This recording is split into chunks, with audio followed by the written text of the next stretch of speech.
मसीह भाई के जय, यीशु मसीह भाई के जय। सबको जय मसीह सालों। हम सब बोल रहे हैं लॉर्ड्स मर्सी और ग्रेस प्रेयर हाउस चर्च से। आज संडे की आराधना में हम सब आपका स्वागत करते हैं। आज का जो टॉपिक है, हम जो बात करेंगे वो है जीवन का आनंद। निकाल लेंगे सबो उपदेशक की किताब अध्याय 12 पद संख्या 13 से 14।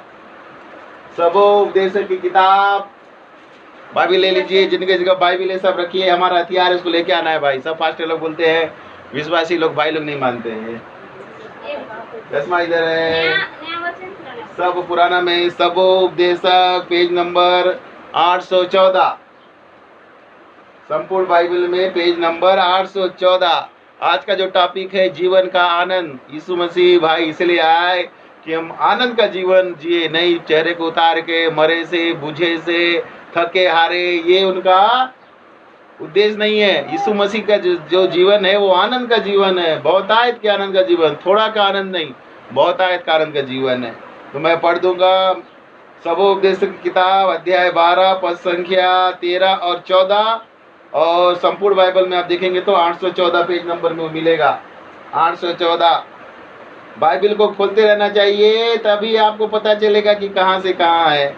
नहीं खोलोगे तो पता नहीं चलेगा। बाद में पास्टर साहब को बोलोगे, पास्टर साहब ही चमकाते हैं तो अच्छा नहीं लगता, कलीसिया आना छोड़ देते हैं। पास्टर साहब क्या करें, कलीसिया घट जाती है, इसलिए कुछ नहीं बोलते। 13 और 14 ठीक है।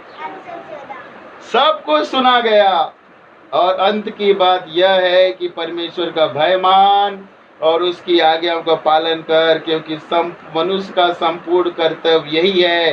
क्योंकि परमेश्वर सब कामों और सब गुप्त बातों का, चाहे वे भली हो या बुरी हो, न्याय करेगा। सब कुछ सुना गया और अंत की बात क्या है? परमेश्वर का भय मानना, उसकी आज्ञाओं का पालन करना मनुष्य का संपूर्ण कर्तव्य है।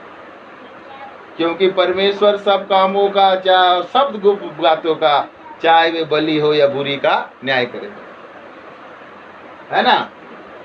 परमेश्वर का भय मानने का मतलब क्या है? परमेश्वर का भय मानने का मतलब है अपने जीवन को, चाल चलन को सुधारना, उसके आज्ञा में चलना और जो बात उसने कही वो मानना। परमेश्वर की आज्ञा सरल है और यीशु मसीह ने उसको बहुत सरल कर दिया। क्या कहा? सिर्फ 2 आज्ञा में देता हूँ कि अपने परमेश्वर से सारे तन मन धन से प्यार करना, अपने पड़ोसी को अपने समान प्यार करना, है ना। और जब आप परमेश्वर का भय में चलेंगे तो आपके जीवन में आनंद होगा। ये वो थरथराहट वाला भय नहीं है, ये घबराहट वाला भय नहीं है, ये अच्छा भय है। जो जैसे हम परिवार में माता पिता के भय में रहते हैं, हमको हर चीज मिलता है, खाने को मिलता है, पहनने को मिलता है, उड़ने को मिलता है, घूमने को मिलता है, जो उनकी शक्ति सामर्थ्य रहता है उसके अनुसार बच्चों को मिलता है। और जब परिवार का सदस्य कुछ करता है तो उसको दंड भी मिलता है। यही बाइबिल है, यही वचन कह रहा है। आज भी जो परमेश्वर की आज्ञाओं में चल रहे हैं उसके जीवन को, मसीह जीवन के आनंद को समझ सकते हैं, और जो नहीं चल रहे हैं वो दुख में है। तो अब मैं बताता हूँ कि आनंद कैसे, जीवन का आनंद कैसे है। इसमें कुछ लोग बोलते हैं कि आपको टीवी नहीं देखना चाहिए, आपको पिक्चर नहीं देखना चाहिए, खेलना नहीं चाहिए, ये नहीं करना, वो नहीं करना चाहिए। अगर ये सब चीज हम हटा दे तो जीवन का आनंद कहाँ रहा? संत पौलुस ने कहा कि कोई भी चीज मेरे लिए खराब नहीं है, लेकिन उसकी अति इसमें कहा गया कि अति हर चीज की खराब है। अगर आपको फोन पसंद है, सुबह से लेके फोन में लगे हुए हैं, गलत है। टीवी देखना पसंद है, सुबह से लेके लगे हुए हैं, गलत है। पेपर पढ़ना, यहाँ तक कि पढ़ाई भी अगर 24 घंटा करोगे वो भी गलत है। उसमें भी माँ बाप बोलते रहे तो खा नहीं रहा है, तेरा शरीर दुख रहा है। तो कोई भी चीज लिमिट में। हमारा सबसे पहला कर्तव्य अपने परमेश्वर के प्रति, सबसे पहले तो 10वां से परमेश्वर को दो, 24 घंटा में 2 घंटा परमेश्वर के लिए दो। उसके बाद कोई भी चीज करना है तो किसी चीज का आदी नहीं होना है। अब जैसे पूरा जीवन हमारा जो है, पूरा जो हम टीवी में देखते हैं, पेपर में पढ़ते हैं, ये सब हमारा जीवन का हकीकत है, इससे हम मुंह नहीं मोड़ सकते। आज जैसे हम एक गाना गाते हैं, यात्री हूँ मैं जग में प्रभु जी, ये गाना पहले फिल्मों में गाया जा चुका है। कौन सा गाना है वो? आदमी मुसाफिर है, आता है जाता है। तो क्या गलत है इस गाने में? श्रेष्ठ गीत में राजा सुलेमान के द्वारा लिखा गया है, बाइबल में, उसमें वो अपनी प्रेमिका का तारीफ कर रहा है। क्या गलत है? जैसे बोलते हैं आप खूबसूरत लगती हो, तुम खूब कहते रहो, गलत क्या है?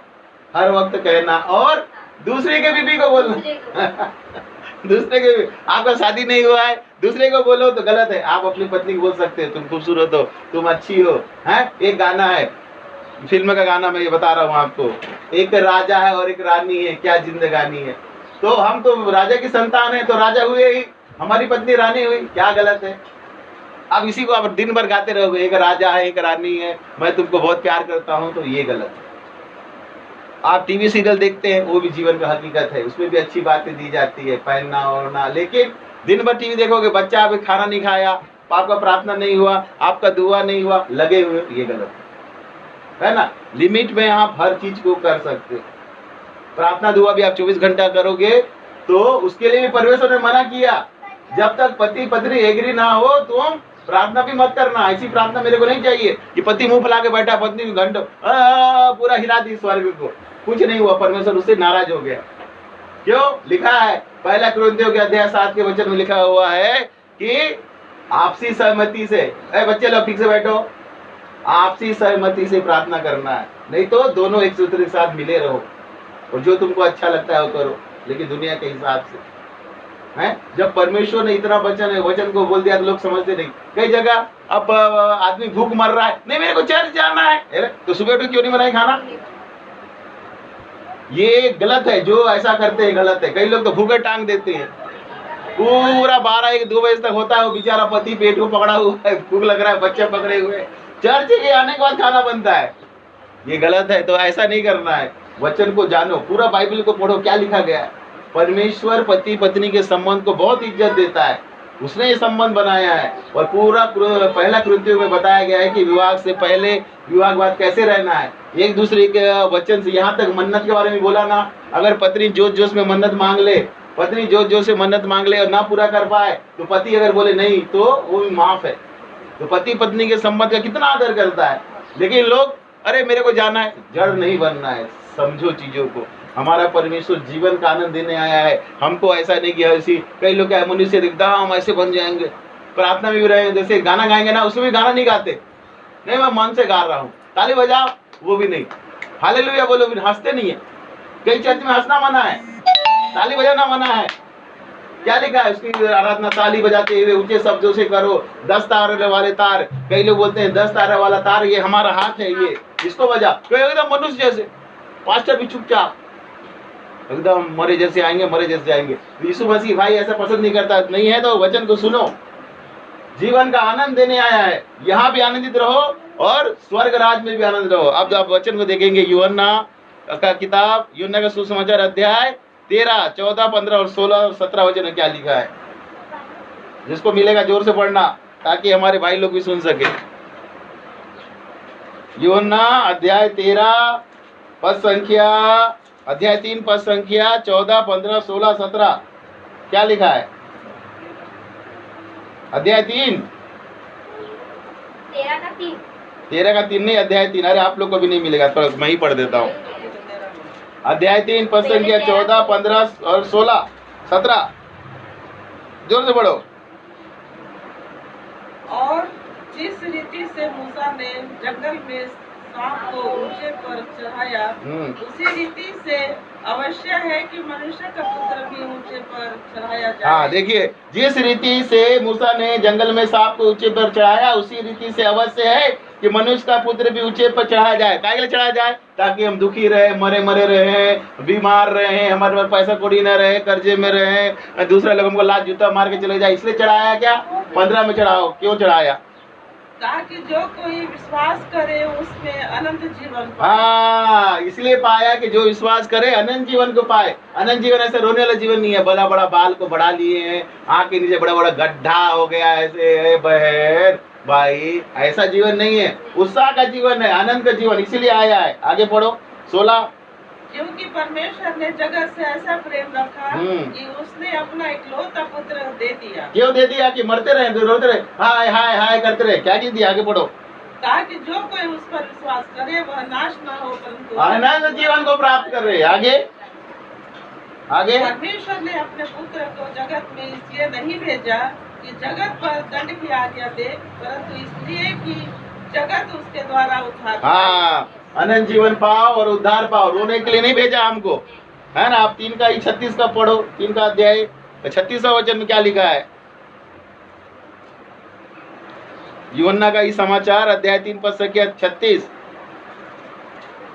जो पुत्र पर विश्वास करता है अनंत जीवन उसका है, परंतु जो पुत्र की नहीं मानता वह जीवन को नहीं देखेगा, परंतु परमेश्वर का क्रोध उस पर रहता है। देखिए, यीशु मसीह भाई को जो मानेगा अनंत जीवन उसके पास रहेगा, और जो नहीं मानेगा क्रोध, परमेश्वर का क्रोध। अब मधु को पढ़ने दो, अध्याय 4 का 14वां वचन पढ़ो। एंजल चुप जो बैठो बेटा, अध्याय 4 का 14वां वचन जोर से।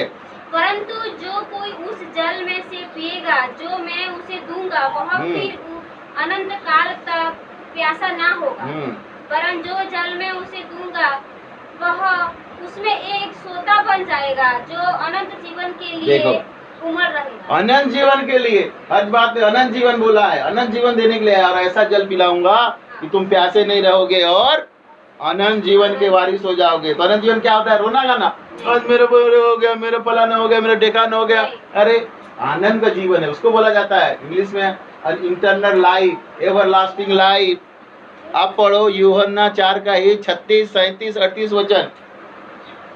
36, 37 और 38 इसी सुसमाचार का मिला, पढ़ो, जिसको मिला पढ़े। और काटने वाला मजदूरी पाता और अनंत जीवन के लिए फल बटोरता है, ताकि बोने वाला और काटने वाला दोनों। देखो, फिर अनंत जीवन की फसल को हम बोते हैं, एक आदमी फसल बोता है लेकिन काटने के लिए दोनों मिलते हैं, तब वो कटता है, तब वो आनंद पूरा होता है। तो फसल इस संसार है, किसने बोया है? परमेश्वर ने बोया है। काटने वाला कौन है? यीशु मसीह भाई और जो उसके विश्वासी चेले हैं, उसके भाई है, वो काट रहे हैं। और दोनों काटेंगे तो क्या आनंद होगा? अनंत आनंद होगा। आगे पढ़ो। हाँ, 37वां वचन पढ़ो। क्योंकि इस पर यह कहावत ठीक बैठती है कि बोने वाला और है और काटने। हाँ, बताया ना कि बोने वाला और है और काटने वाला और है। 38वां वचन, मैंने तुम्हें वह खेत काटने के लिए भेजा जिसमें तुमने परिश्रम नहीं किया। हाँ, औरों ने परिश्रम किया और तुम उनके परिश्रम के फल में भागी हो। हाँ, संसार का फल हमने नहीं, फसल हमने नहीं लगाया है, परमेश्वर ने लगाया है और दूसरे लोगों ने लगाया है, लेकिन हम उसके भागी हुए, क्योंकि ये परमेश्वर की इच्छा है। जब फसल होता है गांव में, जो गांव सब जानते हैं, जब खेती किसान में फसल आता है, काटने वाला भी खुश होता है और बोने वाला भी। क्यों? दोनों को फसल का हिस्सा मिलता है। तो यही परमेश्वर हमको दे रहा है। तो इसमें आनंद है कि दुख है? आनंद ही आनंद है। अब पढ़ेंगे यूहन्ना का सुसमाचार अध्याय 5 पद संख्या 24। अध्याय 5 पद संख्या 24 में क्या लिखा है?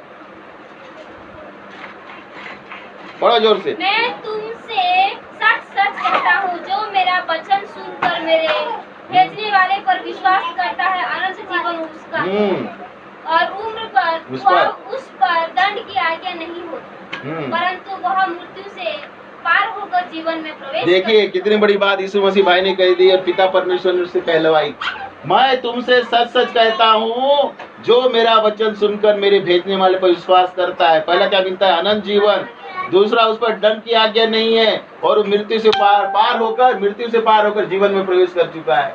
कितना अद्भुत आशीष है जो यीशु मसीह भाई को मानता है।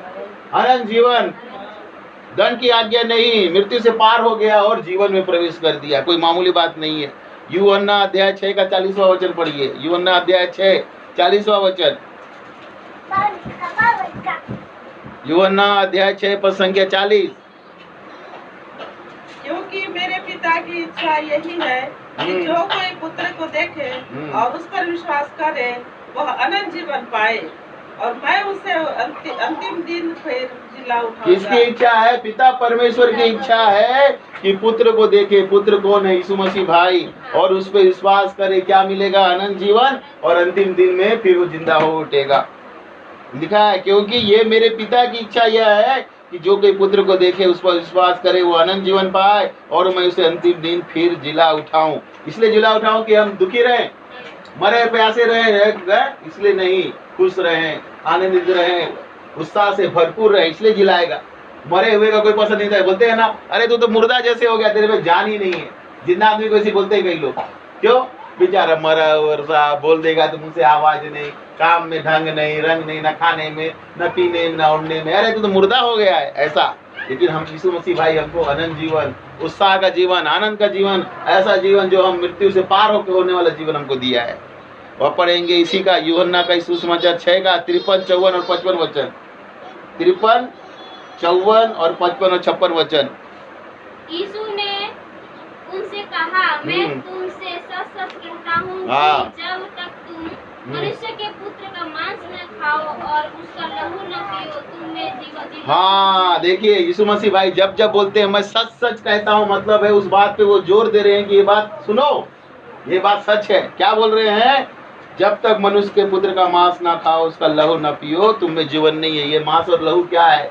ये रोटी, उसका मांस, और डाक रहा जो लहू है, ये है प्रभु भोज के बारे में यीशु मसीह ने कहा। और आगे, जो मेरा मांस खाता और मेरा लहू पीता है, अनंत जीवन उसी का है।